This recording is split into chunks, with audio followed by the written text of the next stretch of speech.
If he's physically with you, it shouldn't matter if he's entertaining other women miles away. What?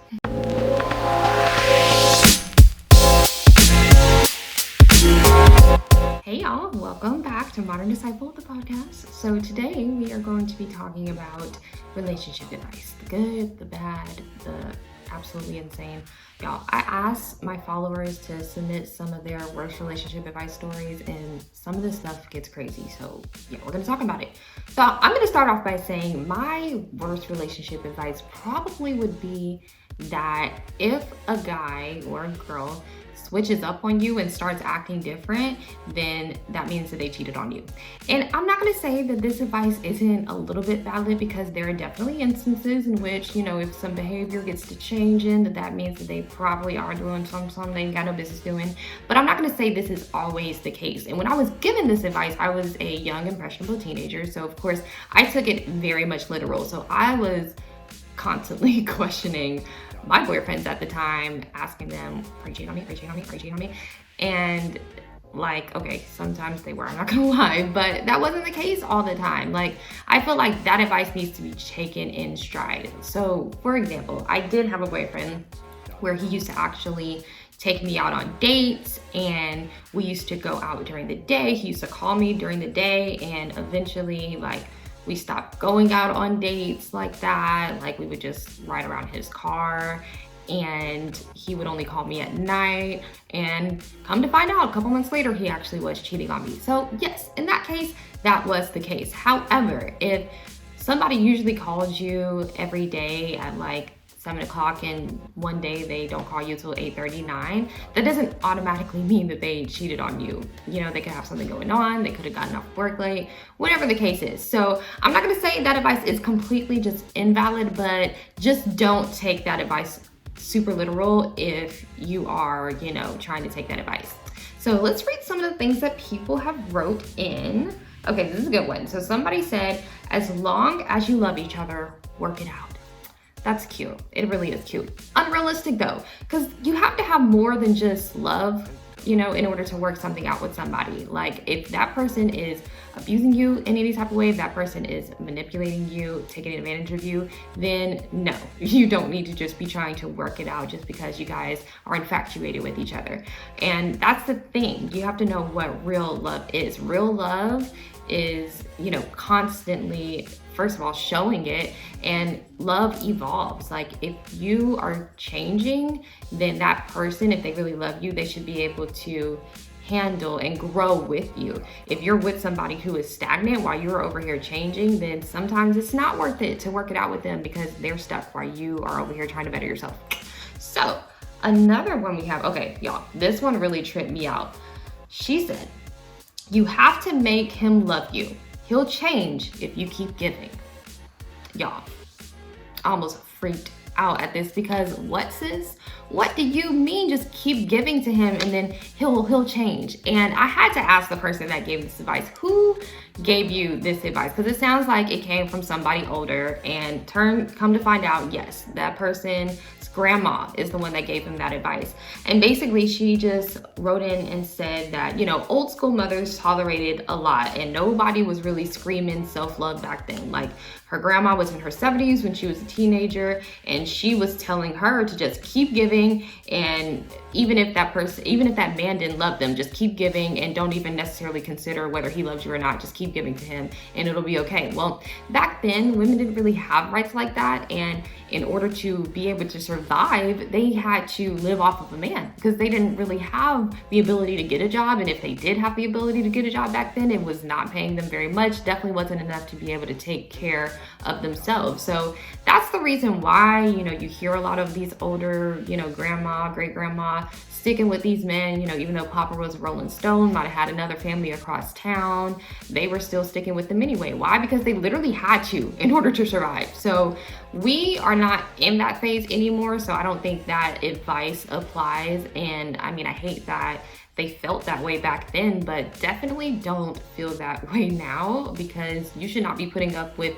any type of disrespect, and you should not just keep giving to a person and expecting them to change. So bad advice there.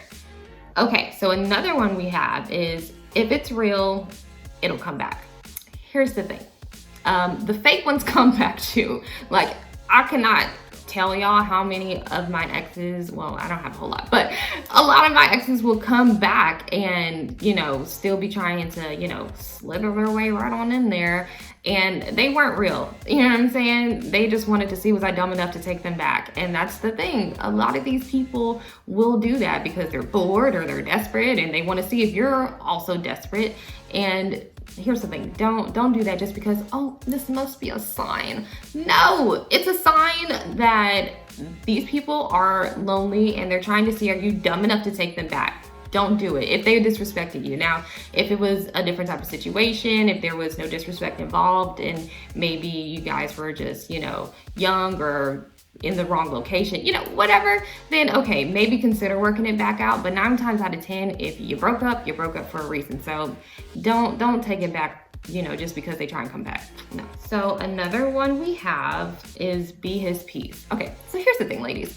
I'm not gonna say being his peace is bad advice. What I'm gonna say is if he did not have peace within himself to begin with, you cannot create peace inside of him if he don't have peace to begin with. You can add to his peace, yes, but you should not be his peace. If that man is unstable, there's no amount of peace you can give him to make him stable. So I'm gonna say that's not terrible advice, but don't take it in the literal sense where if he is, you know, all over the place, if he's unstable mentally, whatever the case is, don't think just because you're stable, just because you're nice and kind, that he's all of a sudden going to be okay and going to change. No, doesn't work like that. Okay, this one, y'all, probably took the cake of all the advice. If he's physically with you, it shouldn't matter if he's entertaining other women miles away. What? Like, what? And I'm pretty sure that one also came from somebody probably a little bit older.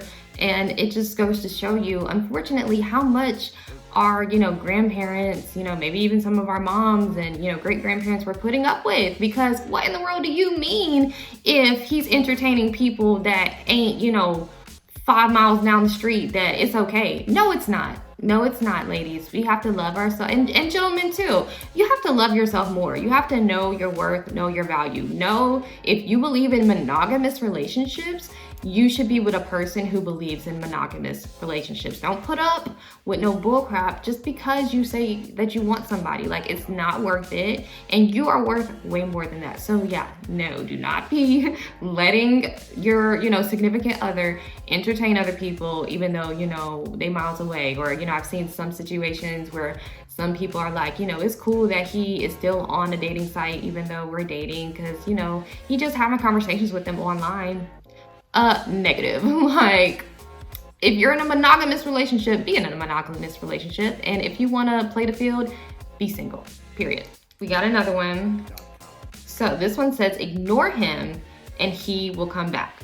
When he comes back without change or without change behavior, then leave. So a lot of people were saying this is not good advice. Like, a lot of my followers were like, yeah, no, that advice is not it. And some of them were saying, you know, kinda, I see where you were going with that. Here's my take on it.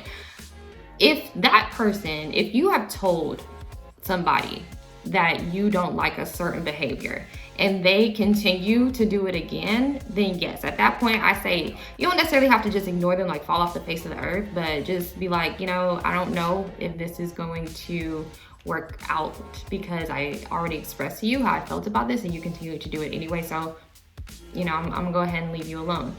Some people feel like they don't deserve that explanation. They just need to straight up ghost them and just see if they come back. I feel like that is manipulative personally. And a lot of people do that because they want that person to chase them harder. And, you know, they're trying to teach them a lesson. I feel like that's childish. If you are a mature adult, you should be able to have a conversation. And if you have told that person multiple times that you don't like something and they continue to do it anyway, then at that point, that's not a mistake, that's a decision. And they honestly at that point probably don't deserve to be with you. And if they really do like you and really do see that, oh wait, she's serious or he's serious, they're not going to put up with that, then yeah, they will come back, and they will come back with changed behavior, like actually truly apologetic. So in that case, I say, yeah, that's valid advice, but I don't say ignore, because if you just straight up cut them off, ghost them, ignore them, and just expect them to come back and chase you, then that's manipulative and that's childish. So we don't need to be doing that. So you guys, if you have any more just good relationship advice, because we've had a whole lot of that, and if you have any good relationship advice, definitely let me know. Comment below, send it to my DMs if you follow me. If you have not followed me on social media, what are you doing? You already know, I'm gonna say it. Subscribe to the channel. You know, I'm coming out with new content. We're trying to get more involved with asking other people to contribute. So I want you guys to be contributing to the show. I want to hear your opinions. So let me know, follow me, comment, subscribe, and I will see you guys next time.